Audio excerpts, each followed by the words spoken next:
They say death on the battlefield was the only mercy a Viking warrior could hope for. But what came after what happened to the women left behind was something far more horrifying. When the clash of swords faded, when the bodies of fallen men lay silent in the mud, a new chapter of cruelty began. The wives of those defeated warriors were not just widowed, they were stripped of everything that made them human. Their dignity, their safety, their very identity became trophies in a war where mercy was a myth. What the Vikings did was worse than death itself. The sagas glorify conquest, painting images of longships slicing through waves and warriors who carved their names into history with axe and shield. But rarely do those tales pause to consider the silent suffering of the women left in the shadows of war. For them, conquest was not glory, it was chains. When Viking raiders descended upon villages, they targeted more than gold, silver, and livestock. They sought women, the wives of fallen warriors, the daughters of noblemen, the mothers who clutched infants against trembling chests. To the conquerors, these women were spoils, objects to be parceled out among men who had bathed in blood hours before. Imagine the silence that followed the roar of battle, the screams replaced by whimpers. A woman, still dressed in garments torn from frantic escape, kneels beside the corpse of her husband. His sword hand lies open, fingers stiff, the weapon already claimed by the victors. Before she can whisper a final prayer, rough hands seize her. She is dragged away, her body becoming a map upon which her conquerors will write their cruelty. To live was not to survive, was to endure a slow, living death. The Vikings did not simply kill a woman's body, they dismantled her spirit. In the north, captured wives were forced into slavery, their identities erased with a single blow of humiliation. They were marched in chains, sometimes across frozen ground, sometimes across seas, to markets where men bargained over them, as though they were cattle. A young wife of a warrior, once adorned in respect and dignity within her community, was reduced to a price. Her worth measured in silver coins or traded for goods as trivial as cloth or salt. Each exchange was another death, stripping away the memory of who she had once been. But not every cruelty was transactional. Some Vikings believed in breaking women with spectacle. In some accounts, they forced wives of defeated warriors to witness the desecration of their husband's body before turning their violence toward them. The logic was simple and merciless. Crush her spirit, erase her lineage, and in doing so, announce to the world that resistance against Viking rule was futile. What remained was not merely conquest, but psychological warfare, echoing across generations. Mothers who lived through such torment carried wounds that shaped the futures of their children, embedding trauma in their very bloodlines. It is easy to romanticize the Viking Age as a saga of adventure, but for the wives of the defeated, the story is a nightmare. Some women resisted in ways history seldom records. There are whispers in chronicles of wives who chose death over dishonor, casting themselves into rivers or flames rather than submit to Viking chains. Others, captured and enslaved, wielded silence as their weapon, refusing to speak, refusing to break in spirit even when their bodies were not their own. In the margins of Viking tales, we find fragments of resilience unacknowledged, yet undeniable. For in the act of survival itself, they defied the conqueror's intent to erase them completely.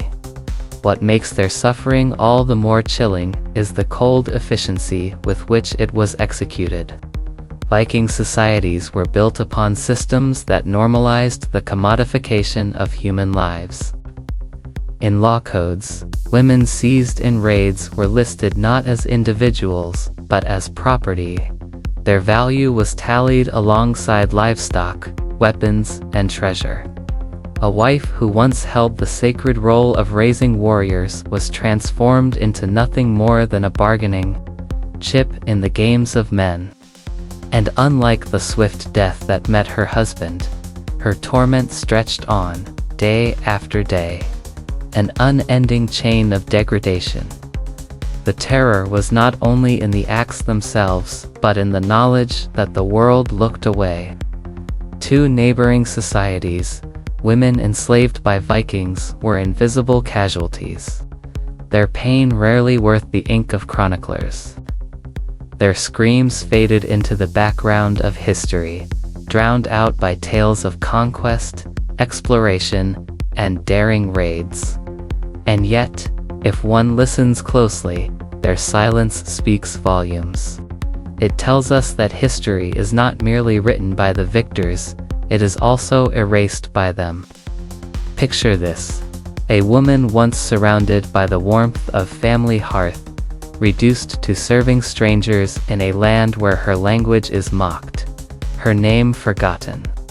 Each night, she whispers her husband's name in secret, as if to tether his memory to her vanishing sense of self. Each dawn, she buries that name deeper, forced to wear new labels pressed upon her by captors. Her story does not survive in sagas or stone carvings, but it lives in the undercurrent of fear, in the tremor of voices that dared not speak too loudly.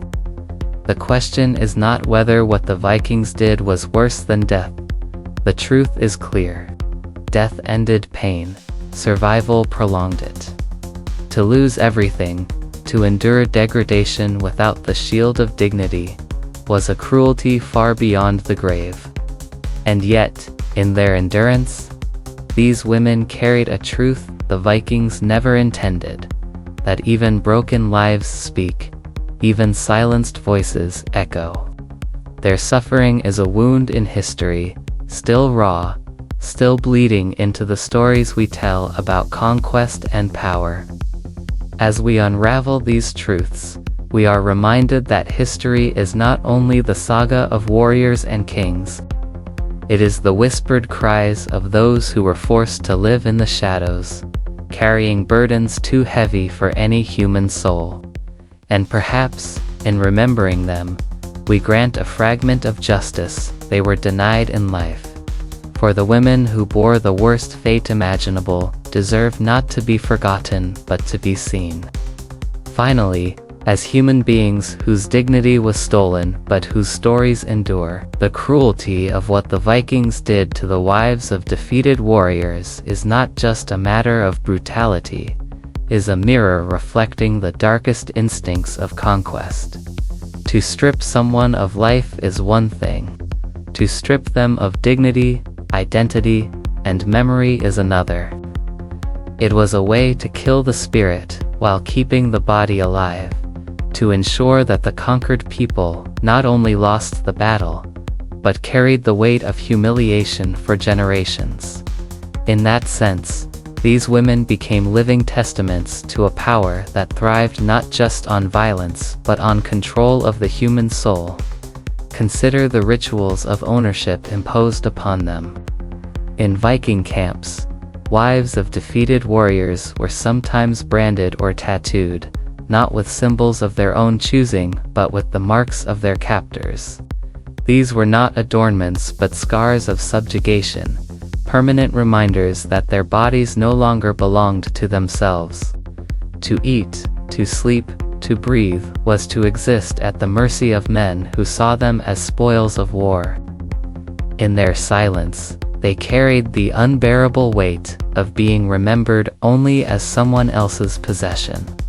And yet, even under such unbearable weight, small rebellions flickered. A woman might whisper prayers in the dead of night, clutching a hidden charm from her homeland, a fragment of cloth, a lock of hair from her child. These tiny acts, invisible to the Viking eye, were lifelines, threads of humanity stubbornly preserved in a world intent on erasing them. To the conquerors, such gestures were meaningless. But to the women, they were everything. Proof that though their bodies were shackled, their inner selves still belonged to the memory of their people. The Vikings were pragmatic, and their treatment of captured women was also strategic. Wives of warriors were not merely enslaved, they were tools of assimilation. By forcing them into concubinage or marriage, Vikings blurred bloodlines, seeking to dissolve the identity of the defeated into their own. Children born of these unions carried the mark of conquest in their very veins. For the women, each child was both blessing and curse. A reminder of the love they had lost, and of the violence that had brought them to this fate. Imagine holding an infant to your breast, torn between nurturing its innocence and recoiling from the shadow of its father. This is where the story sharpens into something more terrifying than brutality: the weaponization of motherhood. For many of these wives, motherhood had once been sacred, tied to lineage and honor. Under Viking rule, it became another chain, binding them to their captors.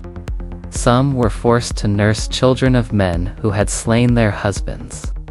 Others were compelled to bear children as proof of loyalty, as though their bodies themselves could be signatures on treaties they never agreed to sign.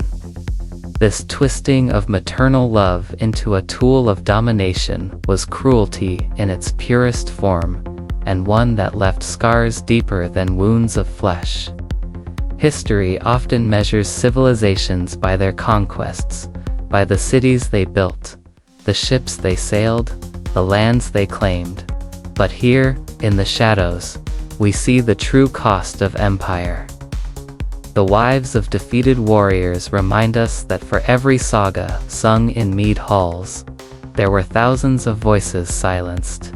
Their stories were not written in runes or carved in stone, but carried in whispers, in tears, in the hollowed eyes of women forced to smile for survival. These voices were drowned out by the noise of history, but they echo still, if we choose to listen. Imagine standing on the shore, watching the dragon-headed ships fade into the horizon, carrying away the women of your village. Behind them lie the bodies of the fallen men who fought to protect their homes. Ahead of them lies an unknown world where their names will be erased, where they will be called slave, concubine, servant, anything but human. For those left behind, the grief was doubled, mourning not only the dead but the living who had been taken into a fate worse than death.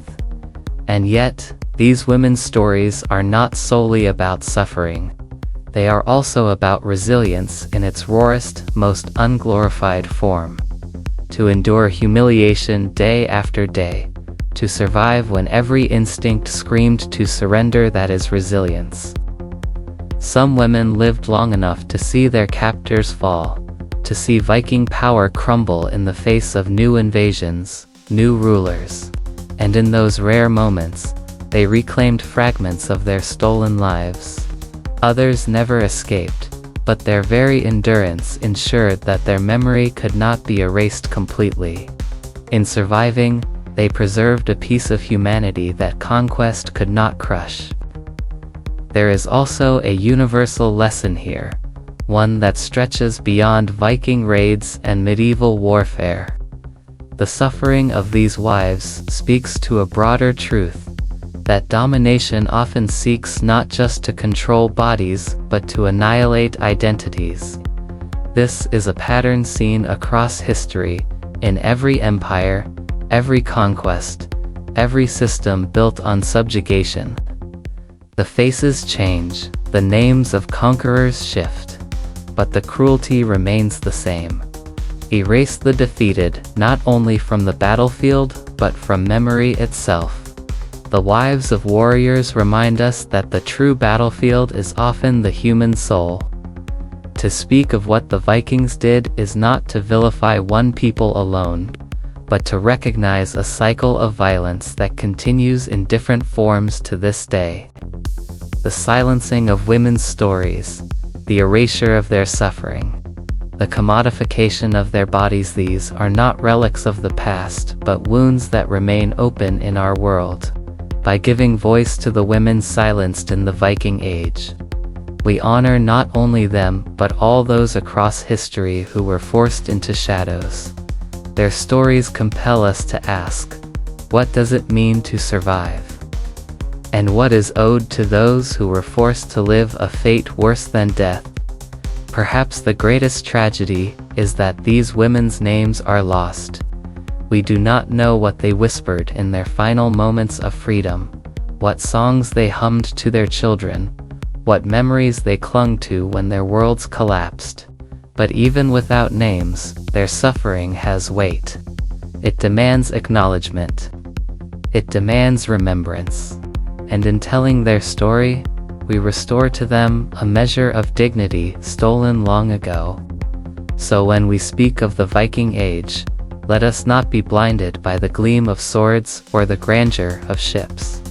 Let us also remember the women carried away in chains, the wives whose love was torn from them, the mothers who bore children they did not choose, the survivors who endured the unbearable. For in their silence lies the truest story of conquest, not glory, not adventure, but the raw cruelty of power and the fragile resilience of the human spirit. What the Vikings did to the wives of defeated warriors was indeed worse than death.